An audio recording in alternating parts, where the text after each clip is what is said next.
আসসালামু আলাইকুম। আজকে আমি চলে আসলাম মতিচুরের লাড্ডুর রেসিপি নিয়ে। তো যে কথা সেই কাজ, চুলাতে বসিয়ে দিলাম 1 কাপ চিনি, 1 কাপ পানি আর সামান্য জর্দার রং।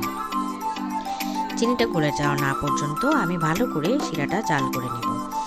তো চিনিটা যখন ভালো করে গলে আসবে সেই মুহূর্তে আমি গিয়ে 3টা এলাচ দিয়ে নিব, যাতে ফ্লেভারটা অনেক সুন্দর আসে।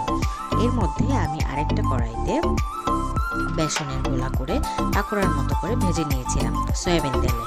তো সেটাকে আমি এখন ব্লেন্ড করব। এই দেখুন ব্লেন্ডারে এই যে পাকোড়া, এটা 1 কাপ বেসন, সামান্য লবণ এবং পানি দিয়ে গোলা তৈরি করে সেটা বেসন পাকোড়াটা বানিয়ে নিয়েছিলাম সয়াবিন তেলে।